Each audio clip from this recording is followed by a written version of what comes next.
नमस्कार, स्वागत है आप सभी का एमपी न्यूज में और आपके साथ मैं हूं हर्षिता बघेल। आज न्यूज रूम में बात करूंगी प्रदेश की कुछ बड़ी खबरों के बारे में।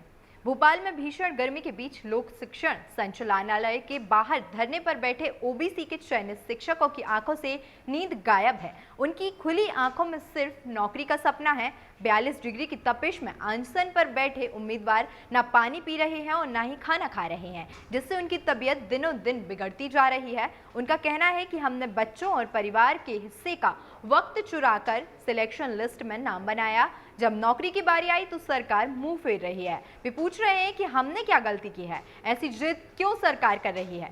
चयनित उम्मीदवार कहते हैं कि संविदा शिक्षक पात्रता परीक्षा का 2018 में विज्ञापन निकला, फरवरी 2019 में परीक्षा हुई।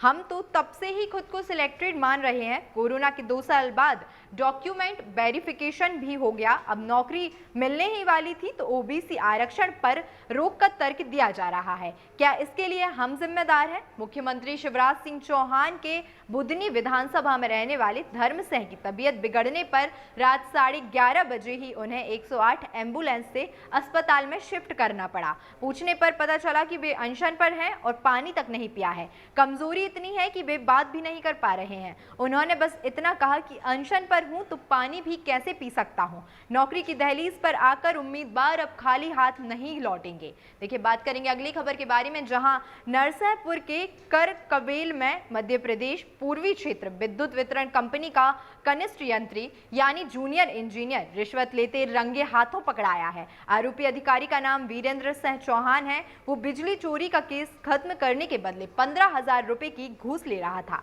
इस बारे में बरगी निवासी जगदीश सिंह राजपूत ने ईओडब्ल्यू जबलपुर में शिकायत की थी। उसने बताया था कि उसके खेत से डोरी जब्त कर बिजली चोरी का केस खत्म करने के बदले रिश्वत मांगी गई थी, जिसके बाद ईओडब्ल्यू की टीम में शामिल डीएसपी मंजीत सिंह, निरीक्षक शशिकला मस्कूले, निरीक्षण स्वर्णजीत सिंह धामी की टीम ने प्लान बनाकर कनिष्ठ यंत्री को पकड़ लिया। बात करेंगे अगली खबर के बारे में, जहां मध्य प्रदेश सरकार नेचुरल फार्मिंग यानी प्राकृतिक खेती को बढ़ावा दे रही है। किसान इसका फायदा उठा सकें, इसके लिए उनके पास देसी गाय होना जरूरी है।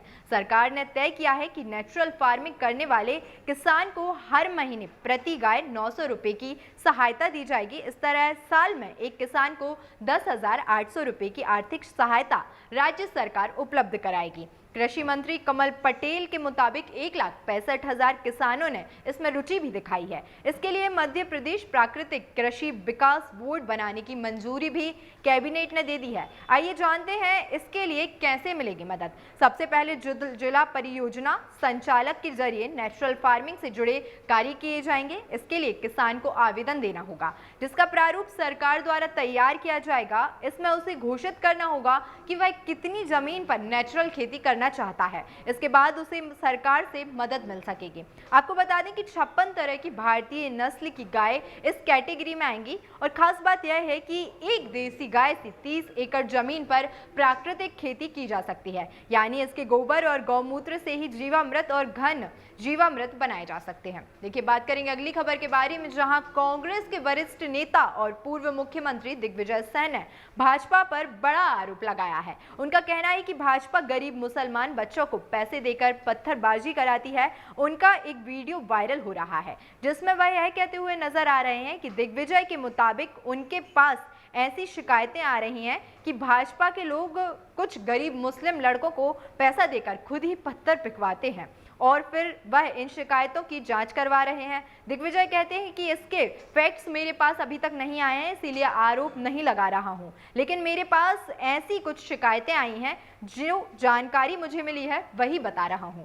देखिए, दिग्विजय सिंह के इस बयान को लेकर प्रदेश के गृह मंत्री डॉक्टर नरोत्तम मिश्रा ने पलटवार किया है। उन्होंने कहा कि तुष्टीकरण की नीति के कारण देश की सेना, पुलिस, संविधान और न्याय व्यवस्था पर सवाल उठाने वाले दिग्विजय सिंह जी अब गरीब मुसलमान लड़कों पर पैसे लेकर पत्थर फेंकने का आरोप लगा रहे हैं। एक कौम को ही आपने बिकाऊ बता दिया। दिग्विजय जी के पास क्या सबूत है उस कौम ने पत्थर फेंके? किसी व्यक्ति के बारे में ऐसा बोलते तो इतनी पीड़ा नहीं होती, लेकिन रमजान के पवित्र माह में एक कौम को बदनाम करने का उनका यह प्रयास बेहद निंदनीय है। देखिए, बात करेंगे अगली खबर के बारे में, जहां मध्य प्रदेश में अनुसूचित जाति वर्ग के युवाओं को स्वरोजगार के के लिए सरकार बैंकों से ऋण दिलाएगी। इतना ही नहीं, ब्याज अनुदान और बैंक ऋण गारंटी शुल्क भी दिया जाएगा। इसके लिए मुख्यमंत्री शिवराज सिंह चौहान की अध्यक्षता में मंगलवार को हुई कैबिनेट बैठक में संत रविदास स्वरोजगार योजना, डॉक्टर भीमराव अंबेडकर आर्थिक कल्याण योजना और मुख्यमंत्री अनुसूचित जाति विशेष परियोजना को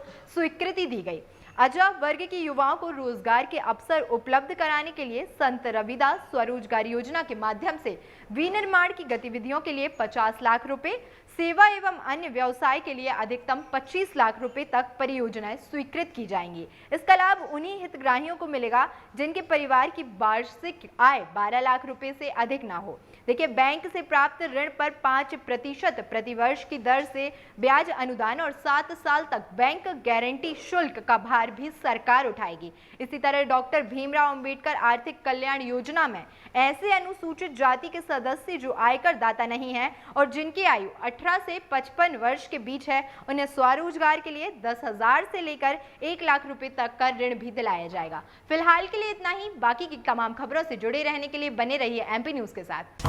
एमपी की नब्ज, एमपी का हाल, मध्य प्रदेश की हर खबर एमपी न्यूज टीवी के साथ। लगातार खबरों के लिए सब्सक्राइब करें हमारा YouTube channel MP news TV.